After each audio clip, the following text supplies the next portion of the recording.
오늘 강의할 제목이 건축의 사유, 그 다음에 공간의 특질.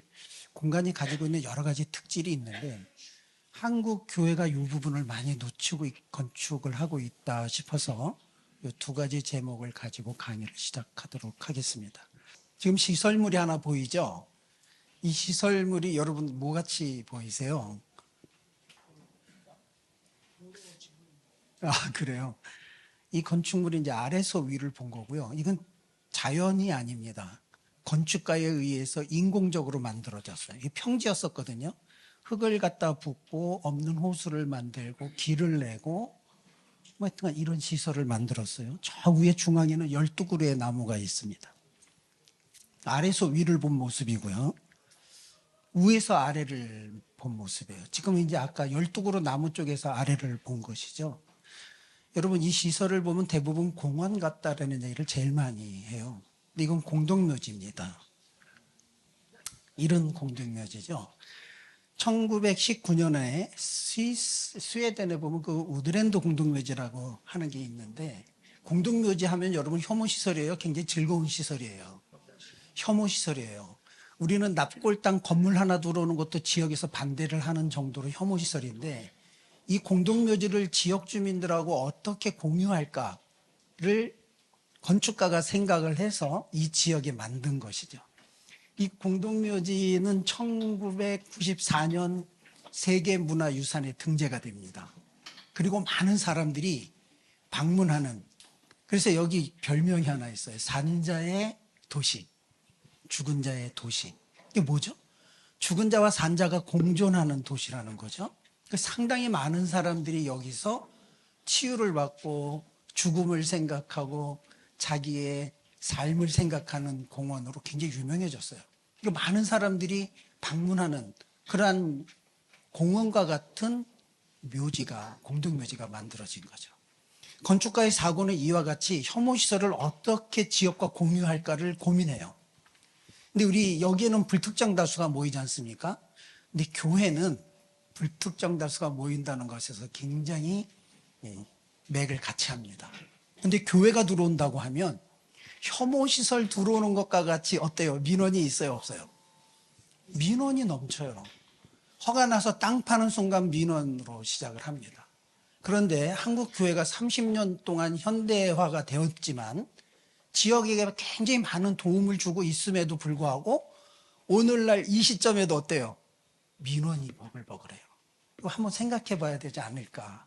교회가 앞으로 어떻게 가야 될 것인가 고민하는 시간이 됐으면 좋겠습니다. 바로 이분이에요. 이분이 그 건축을 한 건축가인데 굉장히 오래전에 우리나라의 뭐 현대화 되기도 전에 이와 같은 선진 공간이 만들어진 것에 우리가 의미를 갖고 바라봐야 되지 않겠나 보이십니다. 건축의 사유의 사전적 의미를 보니까 사유라고 하는 것은 깊이 있는 사고, 성찰과 개념적 탐구를 의미한다. 이렇게 되어 있어요. 두 번째 보면 건축이 지닌 여러 가지가 있어요. 여러분 굉장히 거창하게 보입니다만은 철학적인 문제, 사회적 문제, 문화적인 문제, 그 다음에 환경적, 심리적인 이런 문제가 있는데 오늘은 이 모든 것을 다 다루기가 어려워서 심리적인 문제 하나, 그것도 한 분야를 잠깐 보려고 해요. 왜 이 부분을 말씀을 드리냐면 공간을 만들어 놓고 나서 보니까 심리적인 영향을 미치는구나. 여기에 사람들이 이런 반응을 하는구나. 이거 하나 같이 공유해 보자는 차원에서 하는 겁니다. 그것은 곧 뭐냐면 우리 교회를 리모델링 하든지 신축하든지 뭔가 건축이라고 하는 걸 수반할 때 어떻게 해야 되는지 한 번 정도는 사고해 보자라고 하는 취지에서 만든 것, 우리가 보자는 것이죠. 여기에 보면 왼쪽에 있는 사람은 하이니 헤디거라고 하는 사람이고요. 오른쪽에 있는 분은 에드워드 홀이라고 하는 사람인데요. 이 하이니 헤디거가 굉장히 중요한 걸 하나 발견을 해냅니다. 스위스 생물학자인데 이분은 뭘 얘기를 해놓냐면요. 동물들을 연구해서 개체 간의 거리를 어떻게 이 개체 간의 거리가 만들어지고 있는가. 하나하나의 개체 간의 거리를 연구하죠. 그런데 이 에드워드 홀은 뭘 연구하냐면 이분이 연구한 걸 기초해서 그러면 인간에게도 어떤 개체거리가 있지 않을까? 해서 연구해서 인간의 개체거리를 만들어내고 연구한 사람입니다. 그래서 나온 게 이거예요. 에드워드 홀이 1966년에 보이지 않는 차원이라고 하는 책을 발간합니다. 거기에 있는 대부분의 내용이 이런 내용들인데 밀접거리 45cm 이내. 여러분들 카페에 가보면 테이블이 조그맣죠. 그 다음에 이렇게 가깝게 앉게 해놓잖아요. 그 다음에 두 번째 테이블과는 일정한 거리를 띄우는 거죠. 개체 간의 거리를 45cm는 아주 친밀한 관계를 유지하는 그런 테이블을 만드는 거죠. 그 다음에 개인거리, 사회거리, 공공거리 이런 것들이 있어요. 그래서 이러한 거리를 심리에 이용해서 이걸 다 만들어낸 것인데 사용자의 공간 이용 행태를 건축 설계에 반영하기 시작한 시점이 이 기준이 만들어진 이후에 나왔단 말이죠. 근데 오늘날 교회 건축을 하면서도 우리 교회는 개체 간의 거리를 너무 무시하고 건축되고 있는 것이 사실입니다. 여기에서는 어떤 영향이 나타나는지 한 가지 예를 들면서 좀 보도록 하겠습니다. 이게 전기줄에 동물이 이렇게 조류가 앉아도 이렇게 일정한 간격을 유지하면서 앉죠? 그죠? 저기 무슨 표시된 게 아니잖아요. 오른쪽 건 누가 봐도 짝인 것 같아요. 그죠? 사람도 버스 정류장에 있는 모습입니다. 이렇게 일정한 간격이 유지되는 걸 볼 수가 있어요. 본능적이라는 거죠. 이 개체 간의 거리는 그냥 나오는 게 아니라 본능적으로 자기의 일정 범위 영역을 침범하는 것에 대한 불편함을 갖고 있죠. 이 지하철이죠. 좀 더 좁아졌죠. 개체 간의 거리가. 사람이 많을수록 나의 개체 간의 거리가 침범당하는 걸 알 수가 있어요. 여긴 어때요? 사육장이잖아요. 근데 오른쪽은 지금 전철에서 이게 환승하기 위해서 또는 나가기 위해서 걸어가는 거죠. 그런데 여러분, 여기 개체 간의 거리 있어 보여요? 없어 보여요? 없어 보여요. 근데 이거 걸어간다는 거니까 일정한 자기가 걸을 수 있는 폭은 확보가 된 거죠. 여기는 어때요? 걷지 않고 서 있어요. 오늘 오실 때 지하철, 지옥철이라고 하는 말이 붙은 전철을 타보면, 지하철을 타면 이렇습니다. 여러분, 여기서 손 하나가 잘못 움직이면 경찰서 가요. 그래서 내가 손을 어디다 놔야 될지 모르는 상황에 여러분 노출돼 있어요. 현재 시대는 무한 경쟁 시대에 내몰려져 있고요. 또 하나는 뭐죠? 개체 간의 거리가 완전히 무너진 사회를 우리 지금 살고 있습니다.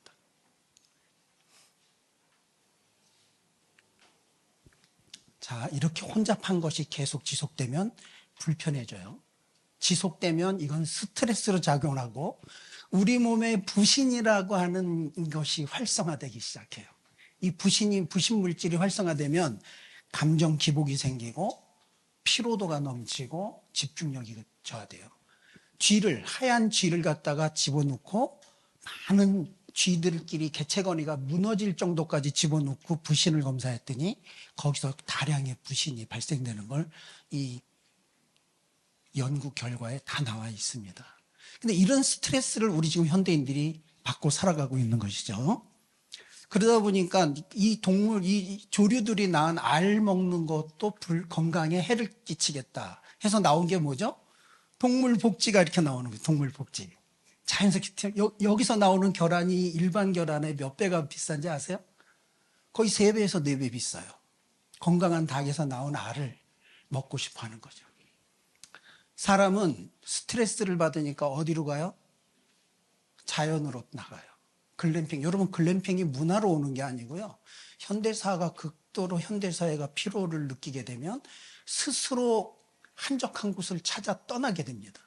그래서 글램핑, 차박, 캠핑, 지금 들과 산과 바다에 가면은요, 넘쳐나요. 어떤 분야가 넘쳐나요? 젊은이들도 넘쳐나요. 중년들도 넘쳐나요.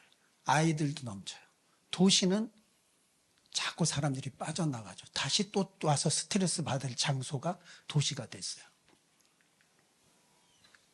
힐링하기 위해서 떠나는 것이죠. 스트레스, 현대인의 심리, 이용해야 될 거 아니겠어요?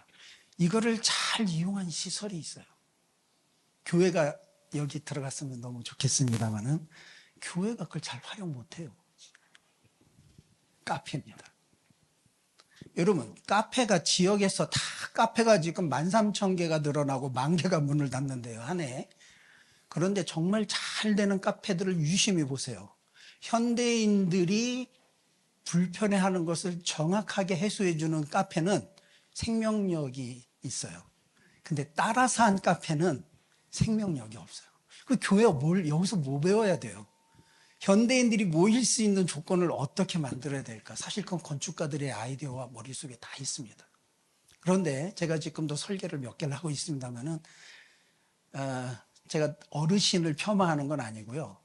목사님이 평면도를 다 재단해요. 본인이 좋은 건축을 하기 위해서 막 스케치를 하고 수정하고 이래요. 건축가가 이렇게 하면 안 된다고 조언을 해도 제 목회 방법은 이거래요. 그리고 끌고 가죠. 이거 뭔가 좀 잘못돼 가고 있는 것이죠. 그래서 공간의 사유가 무엇인지를 이 시간을 통해서 우리 지도자들하고 나눠야 되겠다 하고 이 강의를 준비했습니다. 카페 한번 볼게요. 심리. 과거의 카페예요. 클래식하죠. 음악도 고전적인 게 나오고 아주 의복도 단정하게 입어야 될 것 같고 저같이 넥타이 매야 들어갈 것 같은 카페입니다. 이것을 다시 말하면 좀 경직됐다고 볼 수가 있겠죠. 어떤 의상이냐면 이런 의상만 입어야 들어갈 것 같은, 그렇죠? 공간은 경직된 거죠. 두 번째 카페는 완전히 반대예요. 여러분 이런 카페 많이 보셨죠? 그 들어가시면서 어른들은 뭐라 그래요? 왜 공사하다 말았어? 이런. 교회도 뭐 이렇게 좀 벗겨놓고 왜 공사를 하다 말았대? 이거 어른들의 시각이에요. 근데 여기는요, 이런 청년들이 들어가요. 무슨 의미가 있죠? 찢어진 청바지와 그들의 의복하고 건축의 카페 공간의 상태가 어떻게 돼요? 싹 비슷해지면서 이게 동화가 되죠. 건축은 그렇게 되는 거예요. 그러면 양복 입은 사람은 클래식으로 가고 청바지하고 찢어진 청바지 입은 사람들은 이런 빈티지 카페로 가면 중간은 어딜 가야 돼요? 너무 극단적이잖아요. 그래서 많은 교회와 카페가 한 방향으로 모이기 시작합니다. 그게 이 카페입니다. 이거 좀 자유스럽죠, 그렇죠? 이런 공간이 자유로워요. 의복도 자유롭듯이. 그래서 이 두 가지의 극단적 공간이 이렇게 바뀌어요. 천장은 이렇게 다 벗겨놓고, 그렇죠? 벗기죠. 인테리어도 자유로운 공간이 뭔가 하나 있는 거죠. 돈이 없어서 벗기는 게 아니에요. 그들의 문화에 동화시키는 거고, 벽의 일부분은 우리 같이 좀 정장 입은 사람, 쌤이, 그 다음에 다양한 의복이 다 들어갔을 때 소화될 수 있도록 하는 공간을 연구해서 나온 게 이 무덤 카페입니다. 여기에는 어떤 의복을 입고 들어가도 다 어울리는 공간이 되겠죠. 그래서 우리는 목사님의 취향과 장로님이나 위원장님의 취향에 의해서 공간이 만들어질 것이 아니라 어떤 세대를 어떻게 아우를 것인가를 생각하고 만들어져야 돼요. 근데 그런 것들에 대한 것은 건축 공간에 익숙히 연구하고 그것에 대해서 실현하고 한 이런 분들이 아니고는 개인적으로 알긴 굉장히 어렵습니다. 여러분들이 의학에 대한 지식을 높이기 위해서 인터넷에서 많은 공부를 하지만 암 환자를 수술하는 의사만큼은 잘 모르지 않습니까? 건축을 공부한 건축사만큼은 여러분들이 암만 공부를 해도 뛰어넘을 수가 없는데 약간의 지식을 갖고 그들을 이렇게 조각하는 것은 조금 위험성이 있다라고 보여진다는 것이죠. 힐링. 여기서는 자기가 좋아하는 맛있는 커피와 달콤한 비스켓을 먹으면서 뚝뚝 떨어진 상태에서, 왜 뚝뚝 떨어지는데 찾아가요, 젊은이들이? 아침에 저녁에 2-3시간씩 지옥철을 타는 스트레스, 무한경쟁 시대에 시달리는 스트레스 어디 가면 해소돼요? 달콤한 것, 자기가 좋아하는 차를 마시면서 한적한 공간을 찾는 거예요. 도시에서 그나마. 여러분 주말에 그냥 각 주말에는 갈 수 있지만 주중에 어떻게 자연을 보러 가겠어요? 그래서 어디가 넘쳐나요? 이렇게 여유로운 공간이 자기를 반겨주고 자기가 힐링된다고 하고 찾아가는 거예요. 그에 비해서 교회가 가지고 있는 공간은 굉장히 넓고 많아요. 그런데 도시인들이 왜 외면할까요? 어떤 장치가 없어서 그런 것이죠. 이런 것에 우리 교회가 뭔가 눈과 시선을 돌려줘야 돼요. 그리고 자꾸 열어줘야 돼요. 주차장 열자고 지난번 우리 김민석 의원님하고 그 자담회 하는 거 여러분 보셨는지 모르겠습니다만은 주차장 개방해야 돼요. 그러면 우리 성도들과 교인들이 또 그 평상시 사무원들이 될 수 있는, 교육자들이 될 수 있는 주차장이 없대요. 영역화 시키세요.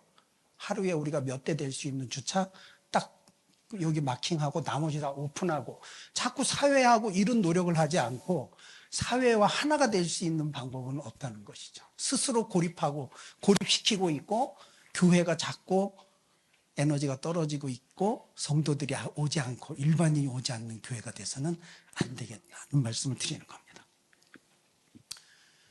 이게 이제 그 포항 있는 데를 가면은요, 웨이본 카페라고 곽기수 건축사가 설계한 건물인데요. 여기에는 굉장히 많은 스토리와 클라이막스 또는 그 플롯 장치가 되어 있습니다. 바다를 봐야 돼. 여기가 주차장이거든요. 들어갈 때 바다를 이렇게 봐야 되는, 가려버리잖아요. 소나무 심어서 가려버리고, 들어가는 입구도 아주 좁게 만들어서 들어가면 바다를 볼 수 있게 만들고요. 여기 보세요. 이쪽으로 나와서 여기 뺑글 돌아서 올라오면 여기로 나와요. 여기 계단으로 올라갈 때 바다 안 보이죠? 그 다음에 여기 섰을 때 바다를 자꾸 시선의 높이마다 다르게 보이게 만들어주고 있는데, 마지막 정점에서 본 바다에서는 큰 성이 흘러나옵니다. 와, 이런 느낌이 나오는 거죠. 이 건축에는 여러분들이 알지 못하는 스토리와 플롯을 짜는 방법이 있어요. 제가 마지막에 주택을 통해서 하나 알려드릴 건데요. 한번 보시기 바랍니다. 그 다음에 하늘에는 조각천을 걸고 무한정으로 쉴 수 있게 만들어져요. 차만 마시고 가세요가 아니고요. 여기 보세요. 이 쿠션은요, 누워서 자는 사람들도 굉장히 많고요. 시간을 마음껏 힐링하고 가게끔 만들어줍니다. 사회는, 카페는 영업을 목적으로 무한대의 시간을 개방하는 걸 볼 수 있어요. 여러분들이 이 카페의 주인이라면 빨리 왔다가 가고 다음 사람 들어오고 가고 이래야 될 거 아니겠어요. 근데 왜 이렇게까지 할까요? 편안함을 유지시켜 줄수록 이 카페는 넘쳐나요. 그것을 익히 알고 있어요. 회전율을 높이는 게 아니라 그것은 너무 단발성이죠. 장기적으로 보는 거죠. 교회 건축도 장기적을 보고 좀 투자를 하셨으면 좋겠다는 생각이 듭니다. 과거는 건축에 대한 사유가 암울했어요. 건축가로서 건축을 해야 되나 말아야 되나 할 정도로 아주 암울했어요. 현재는 희망이 보이기는 하는데 절반 정도밖에 희망이 안 보여요. 절반은 희망. 아직도 절반의 교회는, 절반의 건축가들, 건축주는 어두운 터널을 지나가고 있다고 보는데, 저 개인적으로는 어떻게 생각하냐면요, 이렇게 생각해요. 3분의 2가 아직도 어두운 터널의 교회를 끌고 가고 있다. 3분의 1 정도만 그나마 희망이 보인다? 이런 정도예요. 냉철하게 말해서 15%, 10%입니다. 미래로 가는 다음 세대를 준비한다고 하면서 어두운 과거가 현재까지 오고 있지는 않은가. 한 번 더 생각하고 여러분들이 좋은 사고로 건축을 진행했으면 좋겠습니다. 1970년대나 1980년대에는 농촌의 주택을 일으켜줬어요. 우리 어렸을 때 많이 보던 집이죠. 앞에 볕단이 있고 뒤에 농촌 주택이 똑같아요. 도시는요, 방향만 바꿔서 져요. 근데 농촌이나 도시나 주택이 동일해요. 이거 너무 아이러니한 거죠. 1970년대의 문화는 이래요. 시대적 배경, 기술적인 한계가 있었어요. 재료의 제약도 있었어요. 재정이 없다 보니까 공사비에 대한 부담으로 그냥 반복적으로 남의 집 짓듯이 따라졌어요. 그 다음에 건축공학은 4년제밖에 없었어요. 건축학과와 공학과로 나눠지지 않았어요. 그래서 건축가가, 좋은 건축가가 많이 배출되지 못하는 시대적 배경이 있었어요. 우리나라 현재 기술 수준은요, 기술과 재료 세계적이에요. 한국에서 못 만드는 재료 없습니다.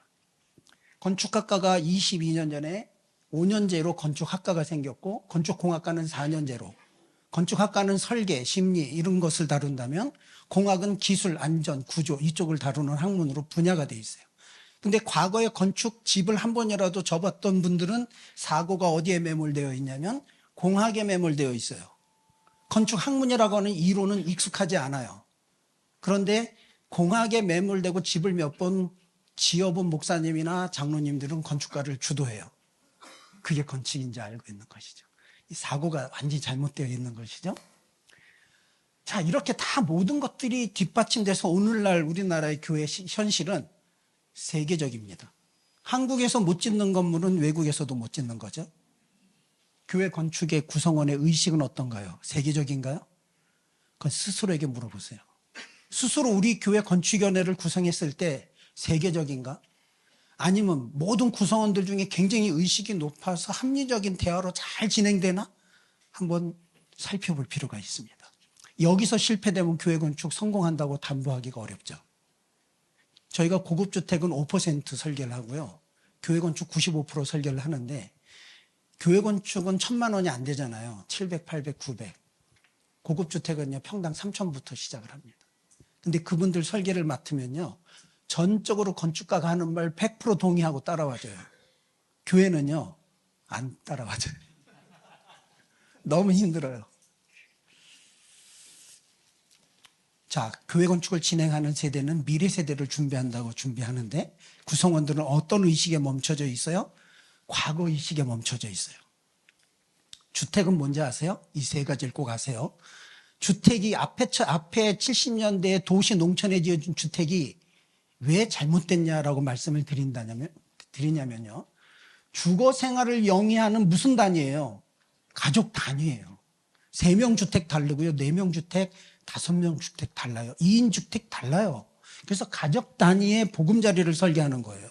두 번째는 뭐냐면 거주자가 필요를 얘기해야 돼요. 나는 어떤 시설에서 살겠다라고 하는 필요와 선호도에 따라 공간 설계가 바뀌는 거죠. 마지막이 뭐예요? 개인의 삶과 가치관이 다 다릅니다. 그래서 집의 형태를 설계하고 나면요, 똑같은 땅이라고 해도 대화를 들어보고 해보면 건물의 형태가 완전히 바뀌어져 있어요. 근데 도시와 농촌 주택이 어때요? 똑같은 거죠. 이건 뭘 의미하죠? 건축에 대한 사고가 전무한 거예요. 건축에 대한 사고가 전무한 상태에서 교회 건축으로 들어왔어요. 교회 건축 어떨 것 같아요? 사고가 역시 전무해진 것이죠. 좋은 건축이 나올 수 없게 되는 것입니다. 성급한 변화, 교회 조금 이거 잘 되는 교회도 있습니다. 근데 여기서는 한국 교회 전체적인 걸 좀 얘기하는 거니까 여러분 이해하고 들어주세요. 왜 그러냐면 우리 교회는 달라요 이럴 수도 있기 때문에 먼저 양해의 말씀을 드리고 시작하겠습니다. 1990년대에서 2000년도에 교회에 엄청난 일이 벌어져요. 저는 우리나라에서 이런 일이 여태까지 벌어진 적이 있을까 할 정도로 엄청난 일이, 이제 AI가 그걸 다시 몰고 오지 않을까 하는 생각이 듭니다. 미국 새들백 교회, 윌로우크릭 커뮤니티 교회에서 된 그 위에 사진을 보면은요, 그 위에 사진은 그거죠. 이거 뭐 같아요, 여러분? 열린 예배죠. 콘서트, 열린 예배. 1995년도부터 우리나라에 열린 예배가 도입돼서 좀 빠른 교회는 1990년부터 도입됐어요. 보편적으로 95년도부터 교회마다 찬양단 세미나 다 보냈어요. 모든 교회가 다 기억하실 겁니다. 늦어도 2000년도에는 모든 교회가 찬양단 세미나 비용 되면서 찬양단 다 배우게끔 한 것이 열린 예배예요. 이 문화죠. 자, 이렇게 하다 보니까 열린 예배로 이제 많이 왔죠, 교회가. 자, 위에는 교회입니다. 아래는 클럽이에요. 뭐가 달라요? 똑같죠. 근데 여기서는 찬양이 있고 여기는 락이 있고, 한 군데서는 기도와 찬양이 있다면 한 곳에서는 술과 락이 있는, 한국 교회는 이렇게 왔어요. 이렇게 온 것이 저는 열린 예배를 폄하할 생각은 전혀 없어요. 저는 건축 공간을 이야기하려고 하기 때문에 열린 예배를 들고 왔을 뿐입니다. 2000년대 교회가 변해요. 저것 때문에 변해요. 저것만 아니면 안 변했을 텐데 저것 때문에 변해요. 콘서트홀로 바뀌는 예배 형식이 열린 예배로 바뀌게 됨으로 인해서 공간의 변화가 생겨요. 우리의 강대상의 문화가 콘서트장처럼 바뀌기 시작하는 거죠. 공간의 변화. 요걸 통해서 현대화라고 하는 것이 같이 이루어지기 시작합니다. 그래서 교회 건축의 현대화. 지금은요, 여러분, 뾰족 첨탑을 볼 수가 없고 붉은 벽돌을 보기가 어려운 실정으로 들어가고 있어요. 얼마 안 지나면 아마 붉은 벽돌은 찾아보기 어려운 교회로 바뀌어가고 있지 않을까. 지금 일색으로 변한 거죠. 이렇게 되면서 이 교회의 강단은 콘서트홀로 바뀌게 돼서 예배 공간의 기존의 질서와 불일치되는 형태를 맞이하는 교회가 이제 한국 교회를 점령했어요. 왜 이렇게 했는가? 왜 열린 예배를 받아들였는가? 그걸 보면 교회가 앞으로 지속 성장해야 되겠다고 하는 딱 그거 하나죠. 지속 성장하고자 하는 그들을 누구를 타겟점으로 잡았나 보면 젊은이들이에요. 자, 벌써 지금부터 몇 년, 거의 30년 다 됐잖아요. 30년 전에 젊은이들을 도입하고자 열린 예배를 도입했고, 무대를 뭘로 만들었죠? 콘서트장처럼 만들어서 한국 교회의 지속 성장을 가져가자 하고 몇 교회가 부르짖은 게 아니에요. 대형 교회만 부르짖은 게 아니에요. 시골에 있는 작은 교회도 다 따라갔어요. 30년 지났습니다. 청년 시대 어떻게 됐죠?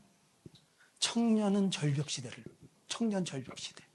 다음 세대에 대해서 지금 다 한 교회 하나같이 울부짖고 있는데 쉽지 않은 시대예요. 왜 그럴까요? 무엇이 문제일까요? 젊은이들은요, 여기서 젊은이들뿐만 아니라 우리 모두 생각해야 돼요. 1972년 산업혁명 이후에 도시 문제가 우리나라의 국토에 뭘 가지고 왔는지 아세요? 도시 재생, 재건축, 재개발을 낳았어요. 그래서 지금 온 국토가 몸살을 앓고 있죠. 이때 건축에 대한 이론이 없었던 게 아니에요. 도시 어떻게 개발돼야 선진국으로 갈 수 있는지 이론이 없었던 게 아니에요. 무지했기 때문이에요. 사고가 없기 때문이에요. 우리 30년 동안 교회 건축을 해왔음에도 불구하고 이러한 사유 없는 건축은 오늘 한국 교회를 만든 병폐를 낳았다라고 저는 감히 말하고 싶습니다. 사유의 부재. 바로 이 사유는 어떤 사유를 해야 될 것인가? 2000년대 교회 현대화 이후의 문제를 정확하게 직시하지 않고는 우리가 나아갈 길을 알 수가 없죠. 우리 과거를 모르고 어떻게 앞으로 나갈 수가 있겠어요. 그래서 여러분, 우리의 과거를 정확히 직시하시는 시간이 되시기를 바랍니다. 제가 막 시간이 쫓겨서 달리고 있는데 여러분 너무 진지해지니까요. 제가 긴장이 돼요. 긴장하지, 이게 좀 편안하게 좀 강의 좀 들어주십시오. 너무 진지하니까, 이게 좀 그렇잖아요. 그죠? 근데 저는요, 오늘 그 미션 포럼이라 해서 목사님들이 다 이제 다른 데 관심 많으실 줄 알고 저 이 교실에 한 20, 30명 오실까 했거든요. 자리가 꽉 찼네요. 감사합니다. 이렇게 세미나에 열렬하게 반응을 보여주셔서. 일단 최선을 다해서 강의하겠습니다. 네.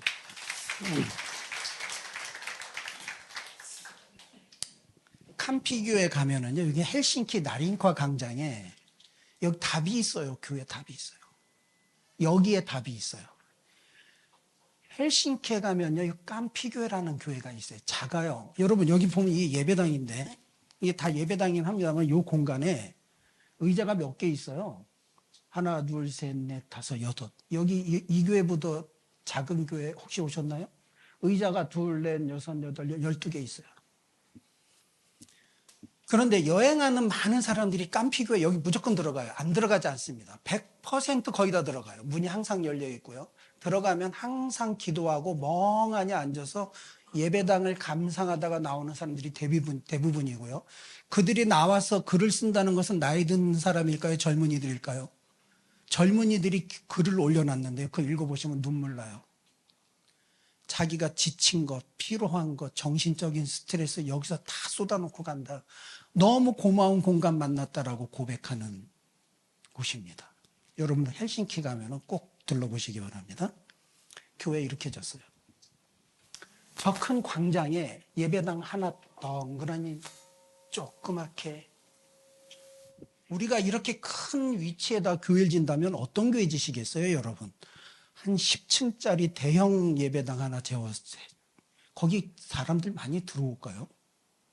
여러분, 이런 감성적인 공간, 들어가서 하늘에서 쏟아지는 빛과 따뜻한 핀란드산의 어떤 그런 느낌, 이런 것들을 느끼면서 자기 정신적인 치유를 다 쏟고 피로도를 다 해결하고 치유받고 돌아간 이 공간을 글에다 다 남기고 그걸 글을 본 모든 청년들, 젊은이들은 다 방문하는 이런 교회가 왜 우리는 안 나온 거예요?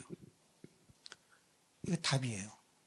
감성적 건축을 만들지 않으면. 오늘 AI에 대해서 저는 AI에 대해서 익숙히 여러분들보다 제일 먼저 써본 사람이 아닐까 싶습니다. 그런데도 들으면서 엄청난 충격을 받았는데요. 앞으로 AI가 상당 부분 발전해서 제일 늦게 제일 늦게 정복할 부분이 과연 될까? 이 부분을 정복할까 싶을 부분이 한 분야가 있어요. 그 뭘까요? 인간의 감성 부분 아닐까요? 여러분, 현대사회가 막 복잡하고 바쁘게 돌아가고 있지만 정말 모든 인간은 이 사회에서 가장 자기 감성을 치유받기를 원하고 있어요. 그거는 상당히 많은 공간 전문 학자들이 이야기를 하고 있고 그 시설의 젊은이들이 반응을 보이고 있어요. 그래서 열린 예배가 다 나쁜 건 아니지만 일색으로 열린 예배로 모든 공간이 만들어져서는 감성적 공간, 하나님을 만나는 공간은 그만큼 줄어들 수밖에 없다라고 보여지는 것이죠. 어떻게 안배를 해서 적정하게 할 것인가, 이거 되게 중요하지 않겠습니까? 챗GPT한테 제가 물어봤어요. 예배 공간 어떻게 만들어야 될까요? 근데 이게 참 이 챗GPT가 좀 멍청해요. 제가 다시 한번 질문하면 이 대답이 안 나와요. 그래서 제가 이거 왜 이러지? 그럴 수밖에 없죠. 여러 사람이 보는 글에 대응해가면서 통계적으로 써내는 거니까. 그 당시 제가 너무 정확한 답을 찾았는데요.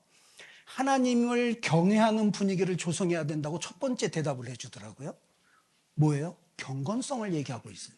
두 번째는 뭐냐면 예배 드리는 사람들에게 편안함과 안식을 제공해 줘야 된대요. 뭐예요? 감성이에요.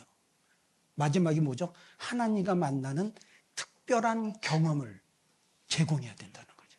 그것은 경건과 감성을 합한 것인데 이거 정답이요. 건축에 있어요. 특별한 경험은 여기서만 만들어져요. 오래전부터 우리들이 공부해온 스토리와 플롯.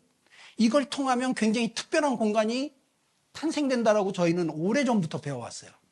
그런데 여러분, 우리나라에 이 특별한 공간이 많지 않아요. 왜 그러냐면 건축가들이 우리나라에 무슨 시설이 많아요? 산업시설, 상업시설이 굉장히 많죠. 이런 시설에는 이게 그렇게 많이 필요치 않아요. 교회, 주택, 한정적인 데에선 이게 되게 필요해요. 그런데 그쪽에 많이 투자한 건축가가 많지 않다 보니까 여러분들이 익숙함이 없는 거예요. 근데 시설을 다니면서 보면 오늘 소개할 장면들은 그런 교회들을 보여드리려고 합니다. 시간 관계상 빨리 넘어갈게요. 스토리와 플롯은 뭐냐면 다이나믹한 공간을 만들고 다이나믹한 스토리를 만들어서 아주 뭔가 클라이막스적인 느낌을 빵 터뜨릴 때 와 하는 느낌, 그걸 말하는 거죠. 영화에서도 필요하고 소설에서도 필요하겠죠. 이걸 얼만큼 잘 짜냐. 이렇게 구성하는 모든 걸 총칭해서 이걸 플롯이라고 그래요.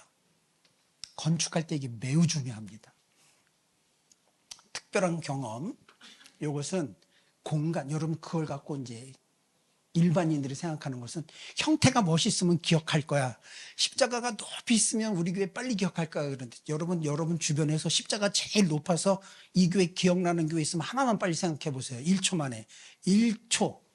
나와요? 안 나오면 그거는 아니죠. 남산하면 뭐가 제일 먼저 생각나요? 남산타워 딱 이렇게 나와야 돼요. 그러면 이게 랜드마크예요. 근데 종탑이 저기 높이 있어서 이 교회 기억이 딱 난다. 한 교회만 나온다면 하셔야 돼요. 근데 여러분 안 나오시죠? 안 나와요. 그래서 그게 아니에요.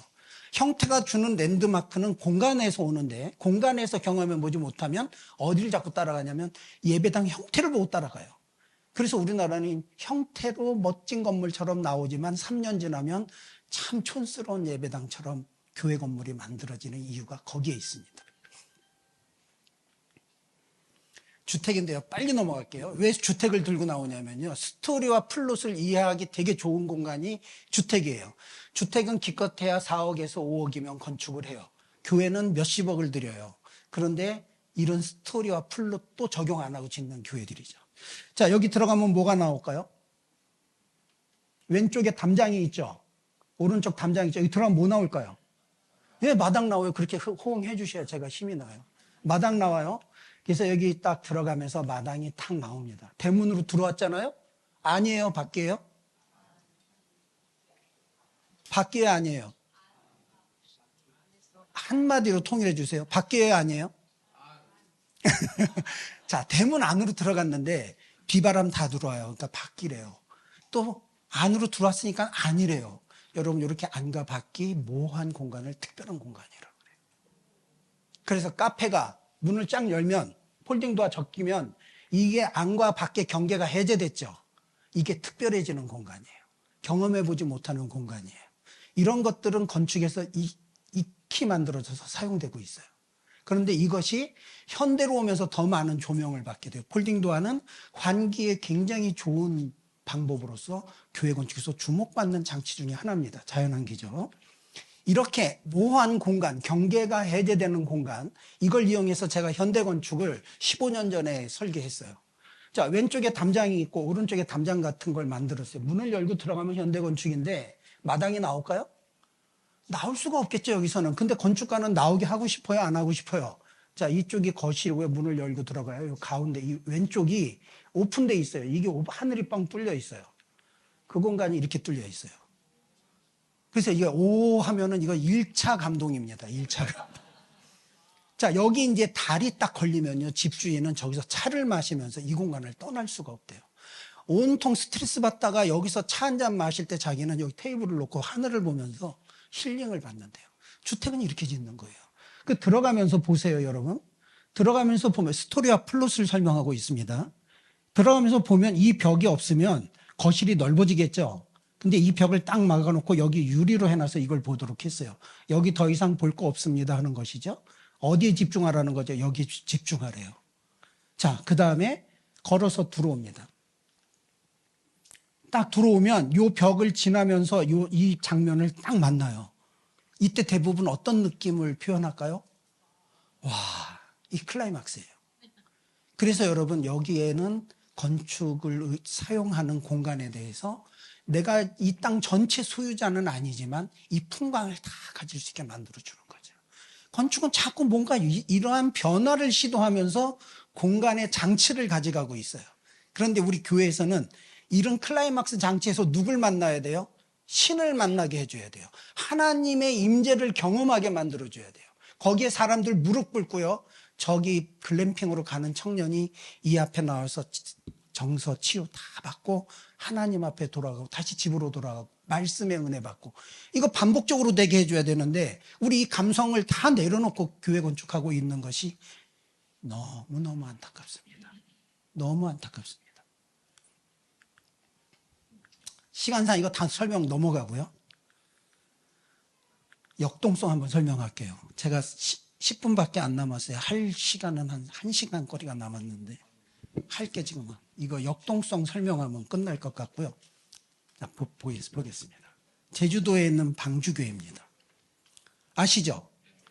여기 가보면요, 여러분 지하로 들어가면 교육관이 보이지만 1층에는 사무공간 나오고 화장실 나오고 본당 딱 나오고 끝이에요. 아무것도 없어요. 규모 굉장히 작습니다. 513제곱미터, 150평 정도. 그런데 전국에 소문난 이유가 제가 이거 강의를 착공하고 준공하면서부터 이 세미나 강의해서 제가 강의하기 시작했어요. 근데 제가 이거 강의하게 된 이유가 있어요. 충격을 받아요. 충격. 역동성, 빛과 그림자로는 학교에서 많이 배우고 했지만 건물이 가는 거는 제가 처음 봤거든요. 여러분 이거 건물 가요? 그런 스토리가 있어요. 그걸 알으셔야 방주교회를 이해하시는 거죠. 아무나 막 가서 보면 뭐예요? 내용 모르고 오시는데. 이 건물이 갑니다. 주차가 이렇게 늘어나요. 주차장이 부족해서.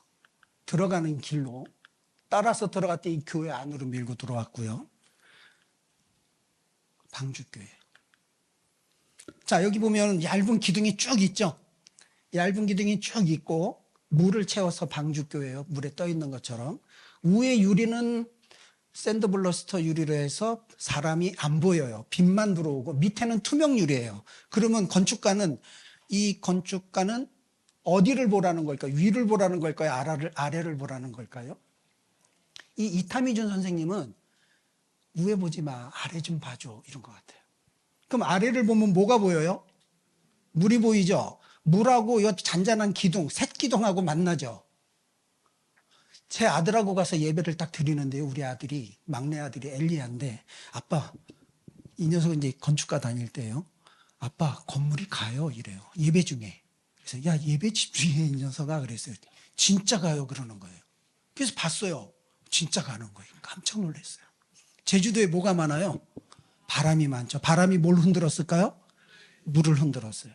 물과 기둥이 촘촘히 만났는데 쫙 흔드니까 어렸을 때 개울을 가만히 보고 있으면 막 뛰어내려가는 느낌 다 경험하셨죠? 건물이 저 기둥, 새기둥과 물이 만나서 물이 흔들리는 그 잔향에 건물이 쫙 가는 느낌을 사실적으로 느낍니다. 그래서 방주교예요. 저는 이때 이타미주 선생님에 대해서 동경하게 됐고 이 건축물을 직접 체험하면서 저는 역동적인 건축물은 이렇게 만드는구나. 이런 고수를 어떻게 따라갈 수 있지? 거의 7년 전인가요? 동경에서 심장마비로 사망하셨어요. 너무 안타까운 건축가죠. 제가 이분의 한국에 설계한 건물을 다 다녀보고 감탄을 금할 수가 없었는데요. 이게 뭐냐면 스토리와 플롯을 건축한 이렇게 짜고 있어요. 이게 창조성이에요.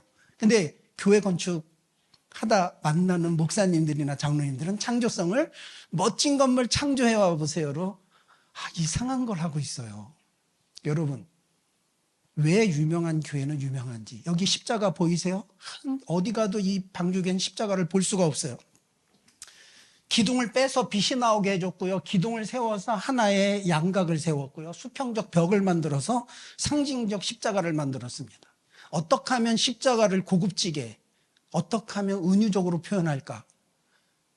여러분, 이런 고차원 건축을 좀 시도해 주시면 안 될까요? 이것은 언제 가능하냐면 여러분과 건축가가 하나의 사유로서 통일될 때 가능해요.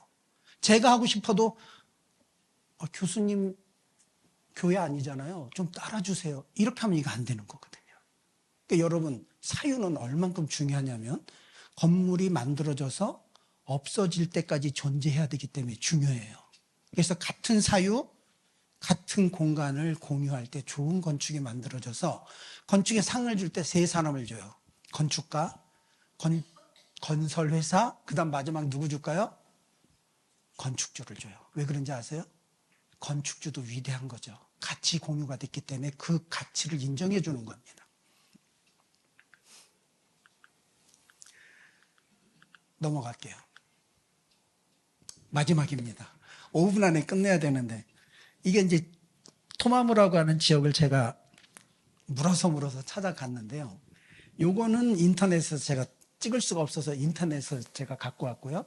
지금부터는 이제 제가 다 찍은 사진입니다. 저는 유튜브에서 이 물회교회를 설명을 하는데 그렇게 유명하고 저명하다고 하는 사람들이 나와서 설명한 것을 다 못하는 걸 보면서 너무 안타까웠어요. 마지막으로 설명하고 마치도록 하겠습니다.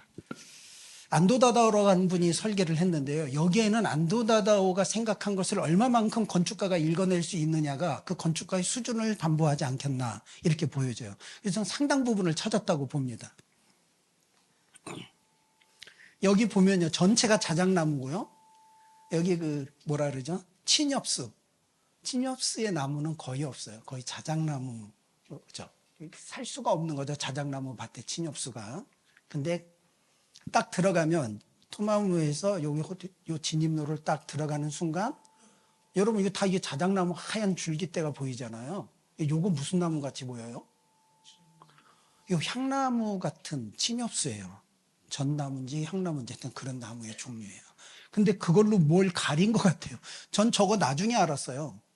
이걸 왜 이렇게 했지? 다 하고 나오면서 뭘 가리기 위한 거구나. 이걸 일부러 심었구나라고 저는 나중에 저걸 간파합니다.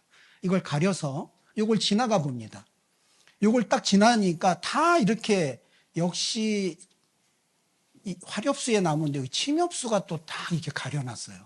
그리고 뒤에 무슨 구조물이 하나 보일락말락해요. 가리는 걸로 시작해요. 우리 교회는 보이는 걸로 시작하잖아요. 건축에는 프리츠커상이라는 게 있어요. 프리츠커상. 건축계 노벨상이에요. 근데 이 안도다다오는 그 프리츠커상을 받은 건축가입니다. 어떻게 클라이막스를 짜는지 이제 보여드릴게요. 이걸 지나자마자 뭐를 보게 되냐면 4개의 십자가가 나와요.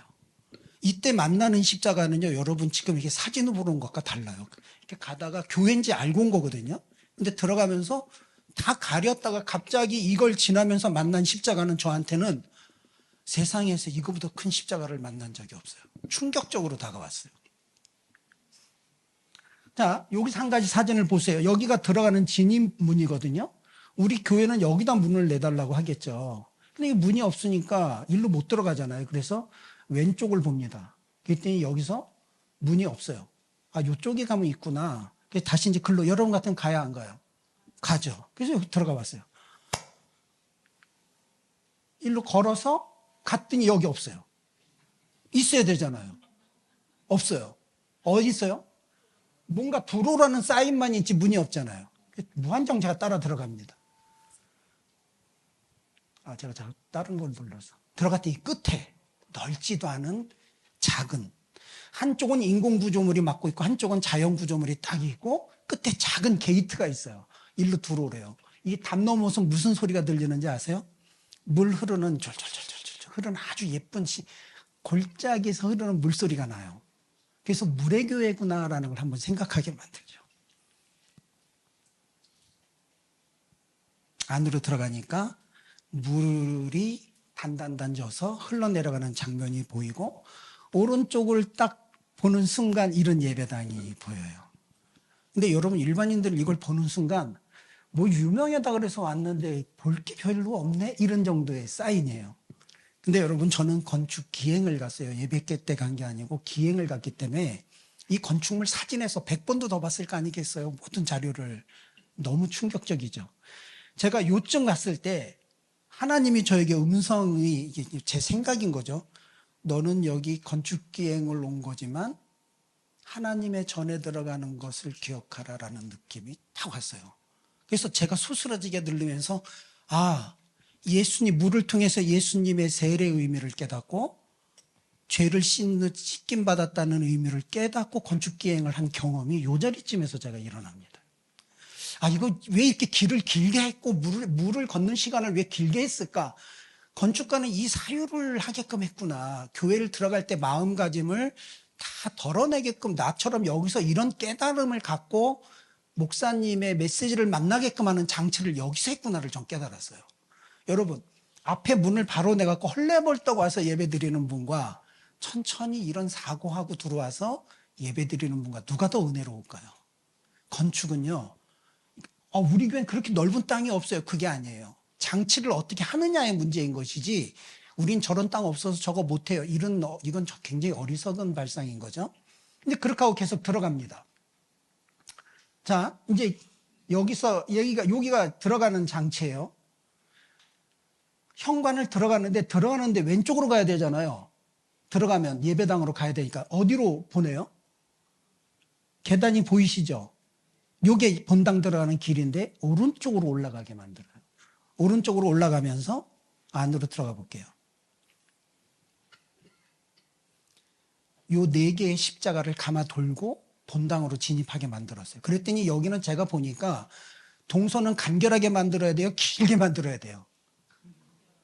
자, 그거는 아파트입니다. 설계를. 간결한 것은 아파트 동선 간결하게 만들려고 대학교 1학년 계획책에 나와 있어요. 그 아파트예요. 교회 건축이나 단독주택은 최대한 감성을 느끼게끔 만들어줘야 돼요. 들어갔다 나와 보면 달라요. 그런 건축을 경험해 보세요. 뺑글 돌면서 이 십자가 4개를 경험하게 만들고 여기서 죄를 다 털어내게 만드는데 복선이에요. 안에 들어가면 이와 같은 장치가 또 있다라고 하는 영화나 소설에서 복선 나오듯이 건축에서 복선 장치를 깔아준 거예요. 우리 안에 가면 똑같은 느낌 또 있을 거야. 보세요. 이거 노벨상을 받을 만한 작품이다라고 저는 여겨집니다. 그리고 어디로 들어가요?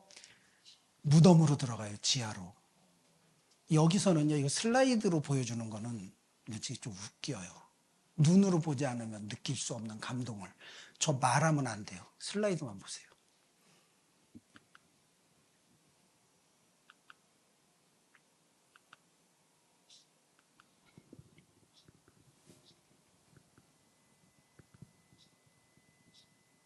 이 장치 하나 보여주려고 곡선으로 계단을 만들고 내 눈에 시각적으로 지금 뚜꺽뚜꺽 보였지만 실타래 같이 얇은 선부터 점점 확장이 되면서 마지막에 십자가가 딱 나오는 이 장면이 저 자리에 섰을 때 정말 놀랍니다.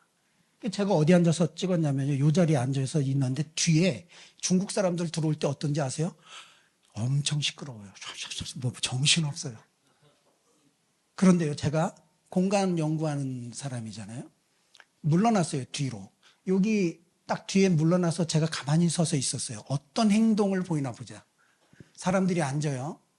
쫙 앉으면서 정신없이 떠들어요. 앉으면서 일소에 누가 조용히도 침묵시킨 적이 없는데 아주 조용해집니다. 그러더니 누군가가 딱 사진을 꺼내서 찰칵 찍으면 그때부터 샷타 누르는 소리가 팍팍팍 나기 시작해요. 이야, 좋다. 침묵의 공간, 고요의 공간, 신을 만난 공간, 내가 정화되는 공간, 거룩한 공간. 여러분, 세계적인 건축가들은 이런 스토리와 플롯을 굉장한 고민거리를 가지고 만들어서 탁 만들어내서 사람들에게 감성을 줬는데, 일본에 있는 젊은이들에게 물어봤어요. 어디에서 결혼식을 하고 싶어요? 라고 한 조사에서 무례교회 1위 했어요. 이런 공간을 왜 한국에 우리 못 만들어 갈까? 그 많은 교회가 만들어지면 지고 있는데 우리 교회가 왜 이렇게 좀 더 만들어지지 않고 있나? 자, 저 문은 큰 문이 와서 닫힙니다. 열리기도 하고 닫히기도 하고, 하나의 큰 예배당이 되기도 하고 닫혀서 작은 예배당이 되기도 하고. 인테리어는 노출 콘크리트밖에 없습니다.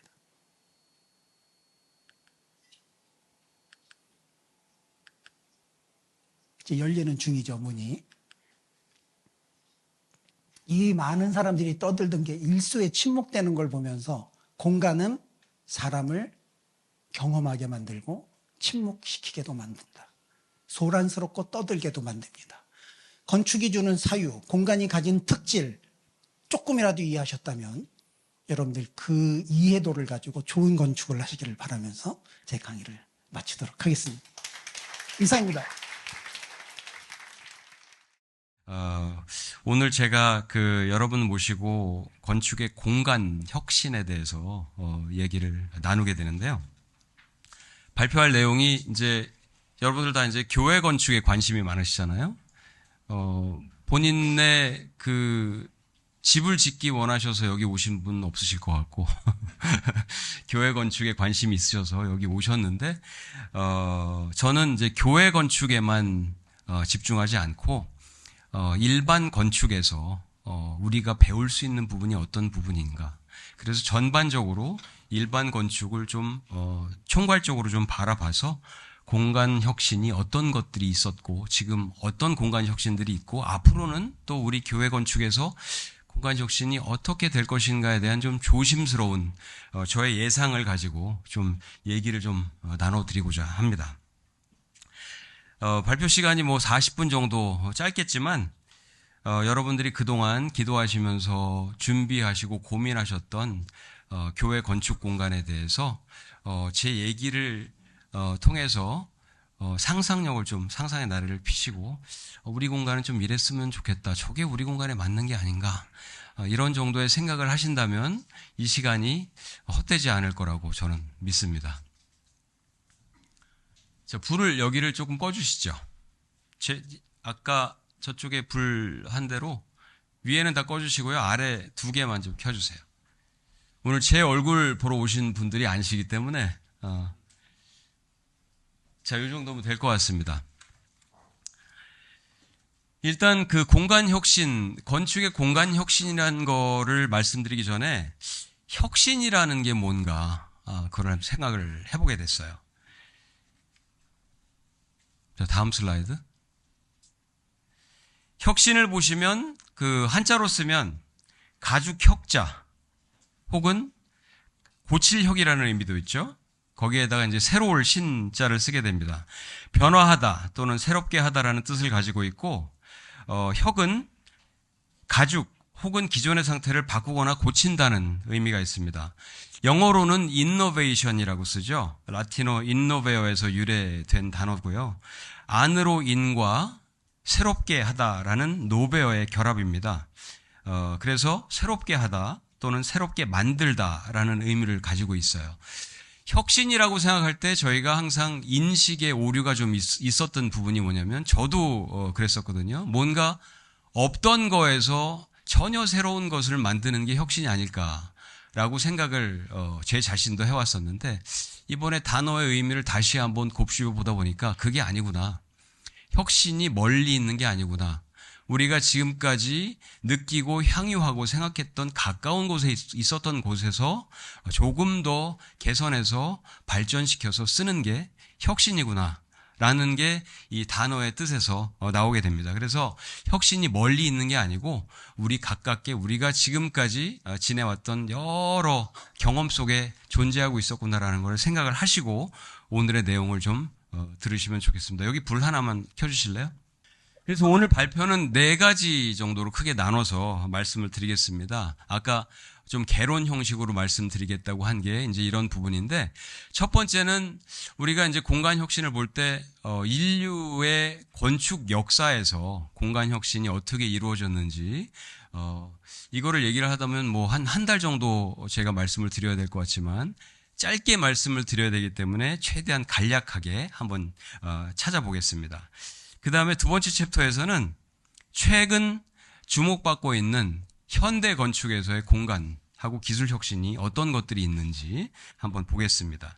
그 다음으로는 교회 건축의 변화들과 앞으로 교회 공간 그런 것들에 대한 예상을 좀 해서 말씀을 드리도록 하겠습니다. 마지막으로 저희 TBD가 최근에 디자인하고 지금 시공을 하고 있는 대전 오메가 교회를 동영상을 통해서 잠깐 소개를 드리는 시간을 갖겠습니다. 그럼 첫 번째로 시대에 따른 건축 공간 혁신에 대해서 말씀을 드리도록 하겠습니다. 각 시대별로 건축 공간은 정치적, 사회적, 종교적, 문화적 여러 가지 경제적인 요인들이 서로 복잡하게 얽히면서 통합적으로 상호작용을 하면서 혁신을 거듭해 왔습니다. 구석기 시대 우리 조상들은 어디 생활을 했죠? 주로 동굴에서 생활을 했죠. 건축물이 없었기 때문에 숨기 좋은 또 자연의 그 혹독한 기후에 또 피하기 좋은 자연 쉘터를 사용을 해서 동굴을 사용을 하기 시작했습니다. 신석기 시대로 들어오면서 저희가 밥을 지어 먹기 시작했어요. 농사를 하기 시작했고 그러다 보니까 모여 살기 시작하죠. 모여 살면서 한 군데 이제 정착을 하기 시작합니다. 이때부터 건축, 주거, 특히 주거의 건축이 본격적으로 이제 발전을 하기 시작합니다. 청동기 시대에 넘어가면 주로 종교적인 중심지와 원시 도시 계획에서 건축물들이 많이 나타나게 됩니다.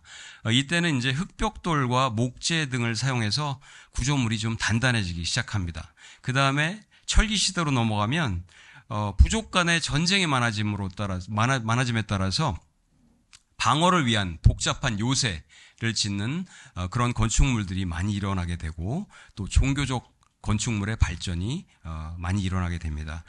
고대 건축으로 이제 넘어가게 되면 종교적이고 왕권 중심으로 디자인되기 시작합니다. 주로 거대하고 기념비적인 구조물을 통해서 권력과 신의 권능을 상징하는 것이 주된 목적이었고 마찬가지로 돌과 진흙들을 쓰기 시작해서 단단한 재료로 더 견고하게 만들어지기 시작합니다. 그리스 건축으로 가게 되면 이때부터 본격적으로 이제 미적인 균형과 조화를 강조하게 되는데 기둥 중심으로 이런 것들을 만들어 나가기 시작하고 그런 공간이 많이 지어졌습니다. 그 이후에 로마 시대로 넘어가면 그리스 건축의 토대를 가지고 여러 가지 공공 인프라 확장에 중점을 두기 시작했고 아치, 또 볼트, 그 다음에 돔 이런 구조물들을 활용해서 대규모 공공 공간을 만드는데 혁신을 이루었습니다. 중세로 들어오면 이제 저희가 흔히 많이 알고 있는 이제 고딕 건축이 들어오게 되는데 이 고딕 건축은 교회 건축이 서양의 모든 문화를 견인하는 역할을 하게 됩니다. 대규모 교회들을 건립하기 위해서 기술적이고 구조적인 혁신이 이 시기에 굉장히 많이 이루어지게 됩니다. 첨탑과 스테인드 글라스 이런 것들이 이제 특징이었던 고딕 건축은 구조적인 아름다움뿐만 아니라 공간의 기능성도 굉장히 중시하기 시작했습니다. 르네상스로 넘어오게 되면 인간 중심의 비례와 대칭을 중시했고 그리스 로마의 건축 양식을 다시 부활시키게 됩니다. 그 뒤 바로크 양식은 역동적이고 감성적인 표현을 강조하면서 굉장히 화려해지죠. 이 화려하고 복잡한 장식들을 통해서 시각의 웅장함을 추구하게 됩니다. 그 뒤에 18세기 후반부터 19세기 초반에 걸쳐서 인류 역사에 거대한 혁명이 일어나게 되죠. 뭐죠? 네, 산업혁명입니다. 이 산업혁명은 인류가 농업 기반을 하던 그 기반에서 산업 및 기계 중심으로 중심을 옮겨가게 되는 거대한 전환을 이루어낸 그런 초석이 되는 그런 변화였습니다. 이 뒤부터 건축은 상당히 빠른 속도로 발전을 하게 됩니다. 철광과 유리와 콘크리트 같은 재료를 대량으로 이제 사용을 하게 됩니다. 그래서 건축물의 형태가 자유스러워지고 기능도 굉장히 혁신적으로 바뀌게 됩니다. 철강이 발견되고 많이 사용하는 것과 더불어 엘리베이터가 이제 발명이 됐죠. 그래서 고층 건물들이 그 당시에 많이 지어지기 시작합니다. 또 철강을 자유자재로 이용을 할 수 있었기 때문에 거대한 구조체 축조가 용이해졌고 또 전통적 양식에서 벗어난 건축 형태들이 많이 나오게 됩니다. 그 뒤 1920년대, 1900년대 초반에 모더니즘이 일어나게 됐는데 모더니즘은 형태는 기능을 따른다라는 여러분들 잘 아시는 그런 모토를 가지고 불필요한 장식들을 배제하고 간결한 디자인 또 철근 콘크리트의 구조와 대규모 유리창 이런 것들을 대거 유입을 하게 됩니다. 그 뒤에 이제 1950년대부터 지금까지 이어지고 있는 이제 포스트 모더니즘이라고 하는 사조가 있습니다. 이 포스트 모더니즘은 그 전에 모더니즘이 좀 지루하고 너무 간결한 그런 기능적인 모더니즘에서 좀 탈피하고자 다양한 스타일을 혼합하고 복합적인 형태와 장식 요소를 강조한 것이 그 사조의 특징이라고 할 수 있습니다. 그 다음은 우리가 살고 있는 현대로 넘어오게 되는데 여러 가지 기술의 발전, 그 다음에 복잡한 환경 문제, 또 사회적인 요구를 반영하면서 제 생각에는 지금까지 인류 건축사에 있지 않았던 굉장히 많은 그리고 다양한 건축적인 흐름을 만들어내고 있습니다. 지금도 그러고 있고 앞으로도 당분간 그러리라고 저는 생각을 합니다. 지금 여러 가지 이제 사조를 보시면 처음에 이제 인터내셔널리즘이라는 게 있습니다. 그 다음에 포스트 모더니즘을 거쳐서 여러분들이 잘 알고 있는 좋아하시는 미니멀리즘, 또 하이테크 건축, 곡선을 잘 살리는 파라메트릭 디자인, 지속 가능한 건축 혹은 친환경 건축 이렇듯 여러 가지 다양한 컨셉과 형태로 나타나고 있습니다.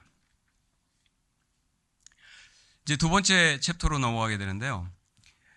첫 번째 챕터에서 살펴본 역사 속의 건축 공간 혁신 중에서 두 번째는 특히 우리가 살고 있는 현대 건축에서 주목받고 있는 네 가지 분야의 공간 혁신에 대해서 소개해 드리도록 하겠습니다. 플렉시블, 유연하고 포용적인 공간을 얘기를 합니다. 그 다음은 서스테이너블, 이건 지속 가능한 공간과 친환경 공간을 얘기합니다. 세 번째 퍼블릭, 공공적 연결성과 사회적인 기여를 얘기합니다. 마지막으로 하이테크와 스마트, 첨단 재료와 기술을 사용하는 부분과 지능형 공간 이런 것들에 대해서 순서대로 설명드리겠습니다. 다음 슬라이드. 첫 번째, 유연성과 포용성의 공간입니다. 이건 말 그대로 상황이나 환경 그리고 다양한 액티비티에 유연하고 포용적으로 대처할 수 있는 공간을 의미하죠. 플렉시블 스페이스의 적극적인 사례인 블랙박스의 영상입니다. 문화 및 공연시설에 이용되는 기법으로 기계적 장치를 이용해서 다양한 활동을 수용할 수 있는 건축 공간입니다. 바닥과 벽의 높이를 프로그램과 활동에 맞게 조절해서 다양한 공간 구성을 연출할 수 있습니다. 그 다음 보시는 동영상은 피봇 레지던스라고 하는 개념입니다. 고정된 벽 대신에 이동형 벽과 가구 시스템을 통해서 유연한 공간 연출을 가능하게 합니다. 피봇을 이용해서 벽을 움직이면 벽 내부에 구성된 다양한 수납 공간, 개폐 장치를 통해서 필요에 맞는 다양한 공간을 구성할 수 있게 해줍니다. 보시는 사진은 핀란드에 있는 학교 건물인데요. 이 학교는 고정된 벽체를 최소화했습니다. 그래서 공간을 쉽게 재구성할 수 있도록 디자인하고 다양한 용도로 활용할 수 있도록 구성을 했습니다. 개방적이고 다목적으로 사용할 수 있는 공간을 통해서 학생들이 자유롭게 이동하고 다양한 그룹 활동을 할 수 있도록 환경을 제공하고 있습니다. 모듈러 건축하고 프리패브 건축인데요. 이 방식은 공장에서 제작된 모듈을 현장에서 조립하는 방식으로 빠르고 효율적으로 공간을 확장하거나 변경할 수 있는 설계 및 시공 방식입니다. 모듈러 건축은 주거, 상업시설에 많이 사용되고 있고 프리패브 건축은 짧은 시공 기간과 높은 품질 관리가 용이한 그러한 시공 방식이 되겠습니다. 그 다음은 지속 가능한 건축입니다. 이 얘기는 여러분들이 많이 들어보셨을 거예요. 서스테인이라고 하는 단어는 지속시키다라는 의미를 가지고 있습니다. 거기에다가 형용사 전미어인 able을 붙여서 현대 건축에서 많이 사용하고 있는 지속 가능한 건축과 환경을 의미하고 있고 상당히 주목받고 있는 현대 건축의 개념 중에 하나입니다. 네덜란드에 있는 딜로이트 본사 건물입니다. 이 건물은 세계에서 가장 지속 가능한 건물 중 하나로 꼽히고 있습니다. 스마트폰이나 랩탑, 전기차 등을 충전할 때 사용하는 전기를 이 건물에 설치된 태양광 패널을 통해서 직접 공급을 받고요. 대수층 열 저장 시스템을 통해서 열 에너지를 건물의 냉방과 난방에 활용하기도 합니다. 또 이 지속 가능한 건축과 함께 요즘 각광을 받고 있는 친환경 건축이라는 게 있습니다. 싱가포르 주월 창의 공항은 가보신 분들 많이 있을 텐데 자연과 건축 공간을 적극적으로 융합하는 바이오필릭 디자인의 대표적인 사례로 꼽히고 있습니다. 이 공간은 공항 이용객뿐만 아니라 여행객 또 관광객 지역 주민들도 다 방문할 수 있게 해줬고요. 도심 속의 자연을 체험하면서 휴식을 즐길 수 있는 공간입니다. 세계 최대의 실내 폭포인 레인보텍스입니다. 빗물 재활용 시스템을 통해서 수집된 빗물을 정화해서 폭포와 다시 관수 시스템에 사용함으로써 물 소비를 줄이고 있죠. 건물 내부에는 숲속 정글 느낌의 정원이 있어서 자연 속에서 산책하는 듯한 경험을 제공하고 있습니다. 레인보텍스는 높이 40m에 달하는 웅장한 폭포로 시각적 경이로움을 주는 동시에 실내 공기의 습도와 온도를 조절해 주기도 합니다. 투명한 유리 지붕을 통해 들어오는 자연광을 통해서 개방감 있는 공간을 연출하기도 합니다. 이 프로젝트는 역시 싱가포르에 위치하고 있는 프로젝트인데 가든스 바이 더 베이라고 하는 식물원입니다. 이 식물원은 단순한 식물원을 넘어서 지속 가능성과 미래 도시의 비전을 제시하는 공간으로 자연과 기술이 결합된 미래형 공원에 들어갈 수 있습니다. 가든스 바이 더 베이 외부에 설치된 슈퍼트리라고 하는 건물입니다. 이 슈퍼트리는 빗물을 재사용하는 분사 시스템을 가지고 있어서 주변의 열의 온도를 내리는 그런 역할을 하고 있습니다. 그 다음은 공공적 연결성과 사회적 기여입니다. 공공적 연결은 커뮤니티 구성원들이 자유롭게 모여서 이용하면서 협력할 수 있는 공간을 제공하면서 커뮤니티를 활성화합니다. 세계적으로 활성화되고 있는 공유 오피스 스페이스는 공용 커뮤니티 공간의 기능이 강조된 대표적 커뮤니티 연결 공간 사례 중 하나입니다. 단순히 개별 사무실 공간을 제공하는 것 이상으로 각 사용자 간의 협력과 네트워킹을 장려하는 환경을 제공하고요. 공간을 이용하는 이용자의 편의와 편리를 도와주면서 여러 사람이 모이는 만큼 위생도 철저하게 관리를 하게 됩니다.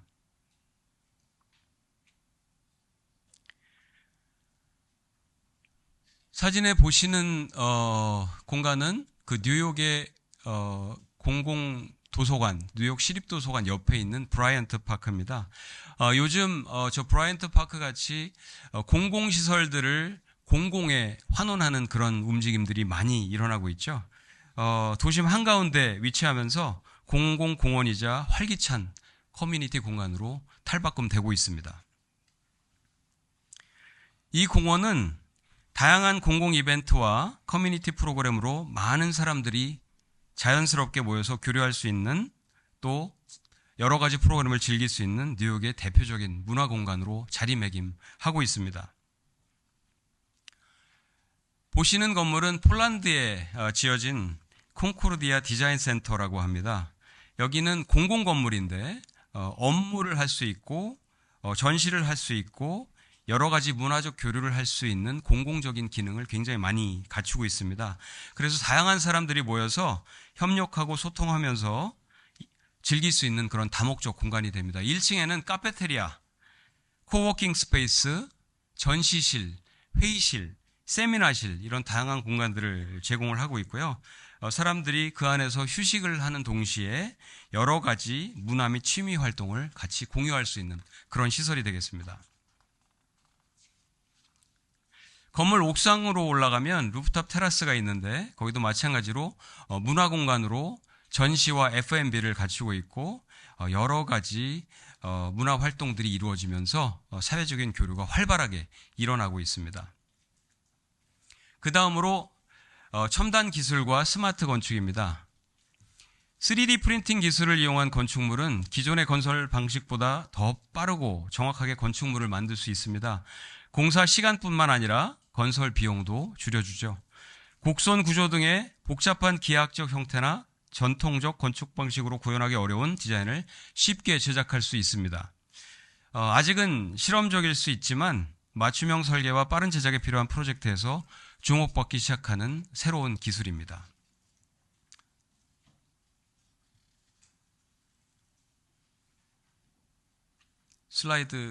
다른 슬라이드가 나왔네요. 45번 슬라이드. LED 스마트 글라스. 보시는 게 LED 스마트 글라스인데요. 이 재료는 유리 내부에 LED 조명이 들어가서 무궁무진한 조명 연출이 가능하고 광고 효과를 제공할 수 있는 유리 시스템입니다.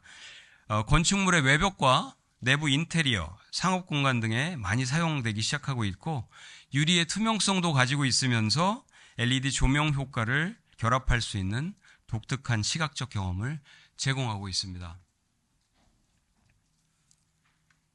그 다음으로는 전자 변색 유리라고 하는 재료입니다.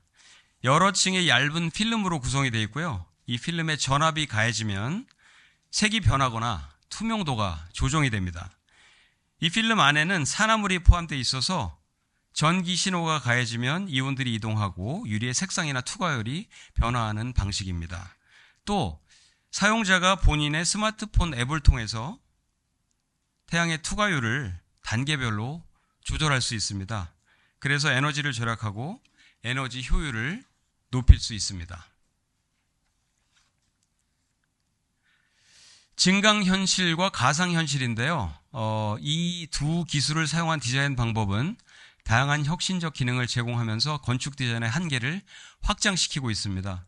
건축가가 이런 증강현실을 활용해서 건축 디자인을 실제 환경에서 시각화하고 디자인 초기부터 디자인 전체 과정 동안에 클라이언트와 명확하게 소통하는 데 도움을 주고 있습니다. 앞서 설명드린 딜로이트 본사 디-엣지 건물은 다양한 IoT와 AI 시스템이 들어가 있습니다. 조명, 난방, 냉방, 인터넷 환경 등을 제어하고요. 공간의 사용 효율을 최적화하고 있습니다.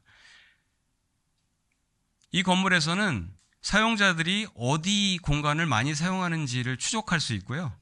불필요한 조명이나 냉난방 부하를 줄이고 실시간으로 환경 설정을 최적화할 수 있는 시스템을 갖추고 있습니다. 또 사용자는 앱을 통해서 자신의 근무 환경을 조정할 수 있고 건물은 이를 실시간으로 반영하면서 전체 에너지 소비를 효율화하고 있습니다. 세 번째 챕터입니다. 이번 챕터에서는 현대 건축의 공간 및 기술 혁신을 설명드리는 중에 여러분들 중 아마 상상 속에서 이미 우리 교회가 어떤 것들을 좀 하면 좋겠다라는 생각을 밑그림을 완성하신 분도 아마 있을 거라고 생각을 하고요. 또 더러는 전체적인 건 아니겠지만 일부 이런 부분들은 우리가 우리 공간에 좀 쓰면 좋겠다 하는 생각을 해보셨을 거라고 생각을 합니다. 이런 상상들을 간직하시면서 이번 챕터에서는 현대 교회, 우리 교회와 우리가 지금 접하고 있는 교회 공간, 또 우리 교회 공간은 아니지만 일반 건축에서 우리 교회 공간에 접목할 수 있는 가능한 공간들이 어떤 것이 있을지 한번 조심스럽게 예상을 해봤습니다. 크게 나누면 이제 5가지 정도 되는데요. 다기능적인 공간 활용, 그 다음에 예배 공간과 자연과 연결, 그 다음에 미니멀리즘, 그 다음에 점점 교회에 강조되고 있는 교회의 사회적 책임과 사회적 기여, 마지막으로 팬데믹을 전후해서 활성화되고 있는 디지털 및 AI 신앙 콘텐츠. 오늘 이제 기조 연설의 주제가 된 부분인데 상당히 예민한 부분이기도 하고 각 교회에 따라서 또 여러분들 개개인에 따라서 의견이 분분할 부분이라고 생각을 합니다. 요 순서대로 말씀을 드리도록 하겠습니다. 첫 번째, 다기능적 공간 활용입니다. 프로그램 변화에 따라서 벽체와 슬라브가 움직이면서 그에 따라서 건물의 외피까지 변화하는 시스템을 연구하고 있습니다. 이러한 건축 기술에 대한 많은 시도들이 지금 일어나고 있고요. 앞으로 유연한 공간을 구성하는 데 있어서 좋은 예가 될 것 같은 생각이 듭니다. 벽체를 슬라이딩해서 공간을 모자이크처럼 필요에 따라서 재구성할 수 있는 무빙월 시스템입니다. 이 부분도 여러 가지 실험들이 많이 일어나고 있는데 중규모 공간을 소그룹 활동 공간으로 분할하기에 적합한 시스템이 되겠죠. 지금 보이시는 솔리드한 벽체들이 솔리드하지 않게 투명한 재질로도 벽체를 구성할 수 있는 시스템들이 많이 있습니다.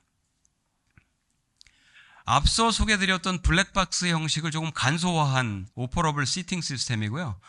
바닥 공간에 기계적인 장치를 사용해서 고정식 의자를 수납하면 다용도로 사용할 수 있는 오픈 공간이 만들어지게 됩니다. 친환경 건축입니다.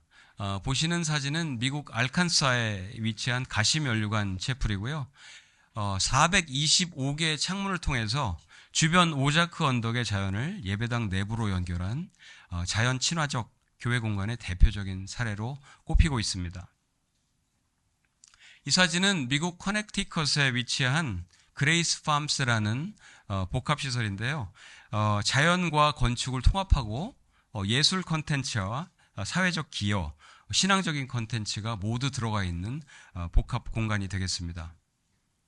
숲속 자연 경관 속에서 투명한 유리 구조로 위치하고 있고 이용자들에게 개방적이고 자연을 향해 열린 환경을 제공하고 있습니다.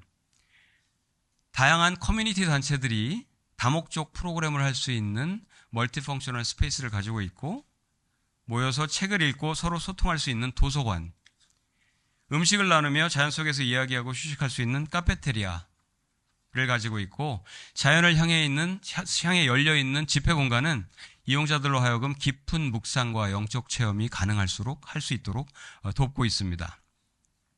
그 다음은 미니멀리즘입니다. 여러분들이 이제 기호에 따라서 미니멀한 그런 공간의 양식을 좋아하시는 분도 있고 좀 맥시멀한 부분들을 좋아하시는 분들도 있는데 미니멀한 건축들은 지금 현대 건축에 있어서 상당히 주목받고 있는 건축의 양식 중에 하나고요. 미니멀 건축은 특히 이제 불필요한 장식을 없애고 불필요한 장식과 공간 이런 것들을 없애고 기능성을 극대화하고 심플하게 디자인을 추구하는 지금 각광받고 있는 현대 건축의 중요한 사조 중에 하나입니다. 지금 보시는 사진은 스위스 루체른에 위치한 제가 존경한 건축가 분이기도 한데, 성 베네딕토 채플입니다.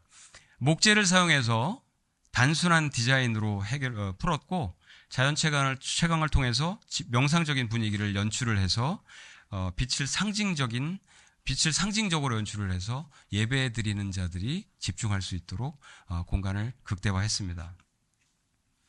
그 다음으로는 사회적인 책임과 기여입니다.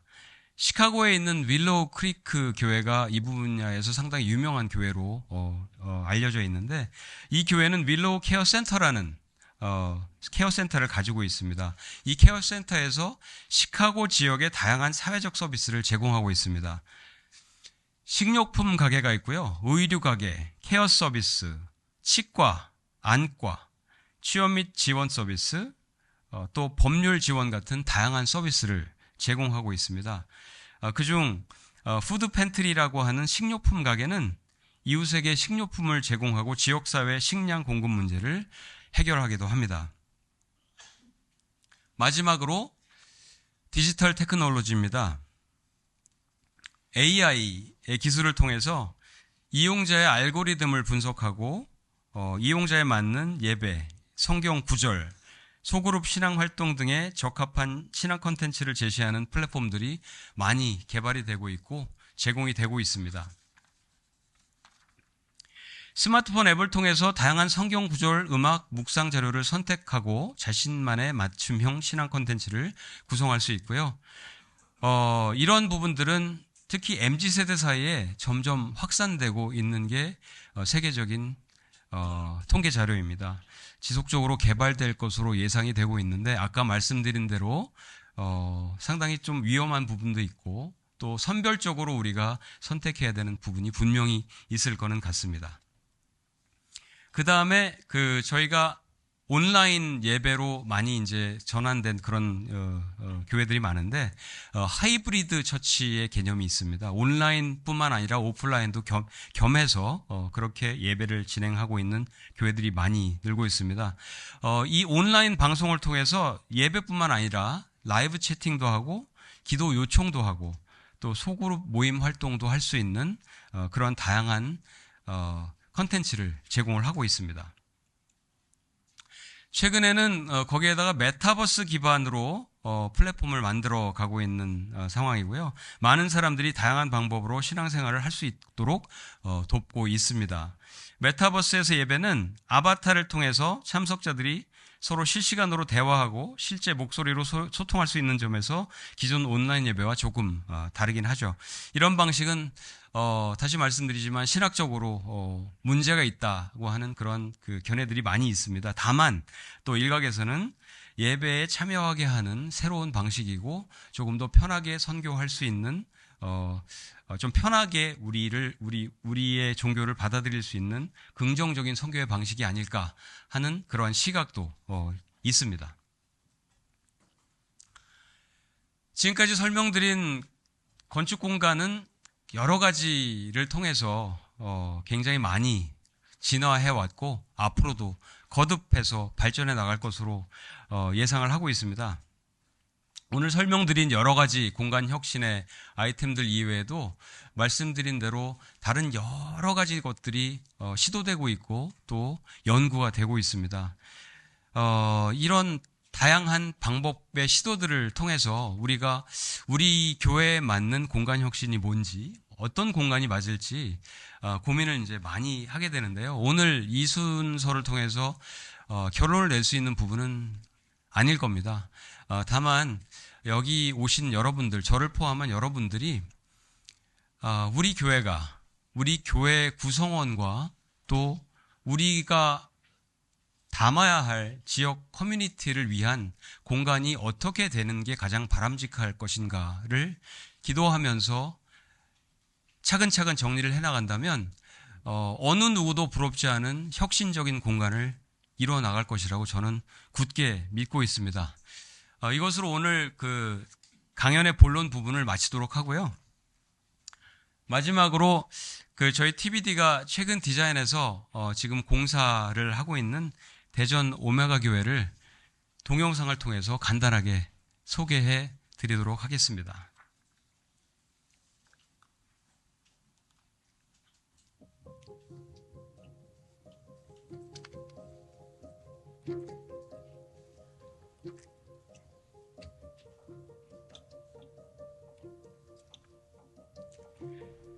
1000개의 지역 캠퍼스 설립을 목표로 하는 목회 비전을 가지고 있고요. 이 목회 비전 하에 건립되는 대전 헤드쿼터 예배 공간입니다. 포용성과 유연성을 건축 키워드로 삼았습니다. 대전 서구 도안동에 위치해 있고 지상 3층, 지하 1층, 총 4층 규모의 건물입니다.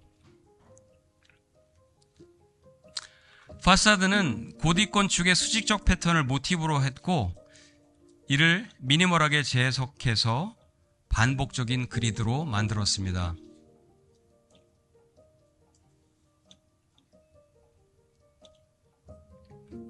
이 그리드 안에는 360개의 십자가를 포함하고 있습니다. 단순하지만 힘있는 상징성을 지닌 외관으로서 지역의 새로운 아이콘이 될 것으로 예상하고 있습니다.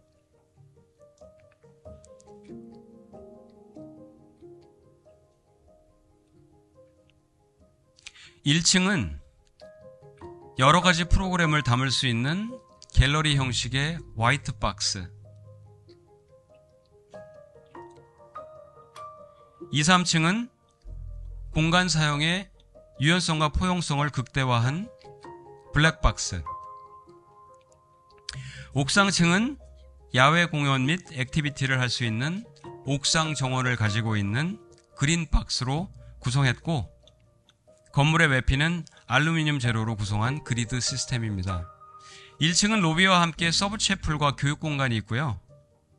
2, 3층에는 메인 채플이 위치하고 3층에는 서포트룸, 마지막 옥상층에는 옥상 정원이 있습니다.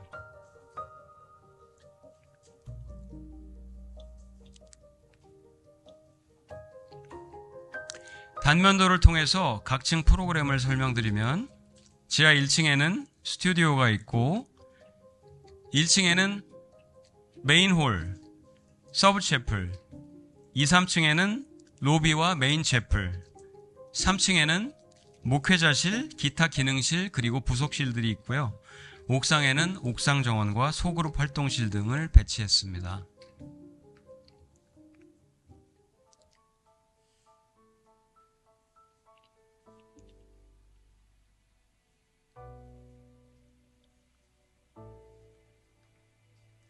(1층으로) 들어가는 현관이 되겠고요. 1층으로 들어가면 로비 공간이 나오는데 다양한 활동이 가능할 수 있도록 열린 공간으로 구성했습니다.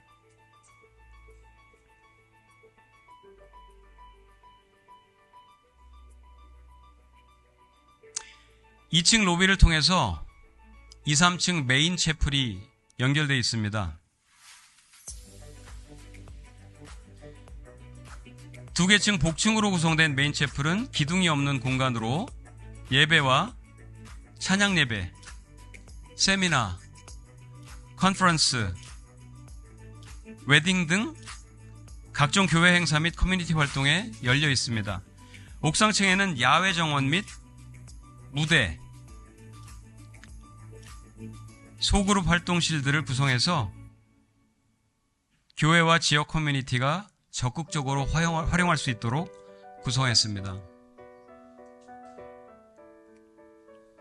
건물의 외피는 알루미늄 재질로 시간과 계절에 따라서 다양하게 환경을 반영하면서 역동적이고 변화무쌍한 지역의 아이콘이 될 수 있도록 디자인했습니다.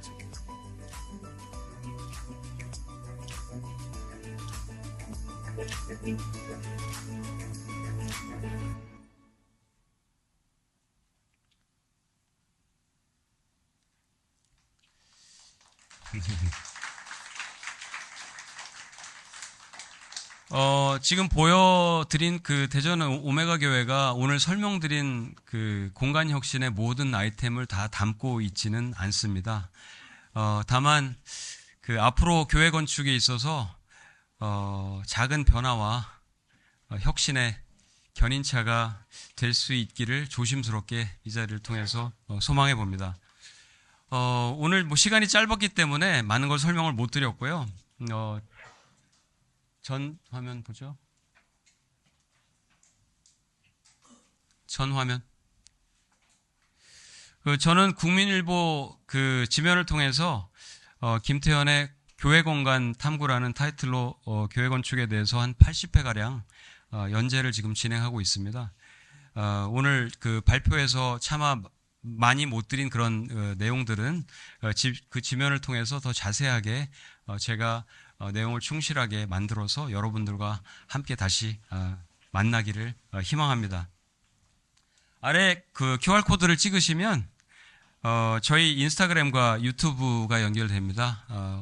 업데이트된 저희 활동하고 작품들이 게시되어 있으니까 시간 나실 때 한번 보시면 감사하겠습니다. 짧기도 하지만 긴 시간 동안 힘드신데 이렇게 초롱초롱한 눈을 뜨시고 경청해 주셔서 너무너무 감사드립니다. 감사합니다.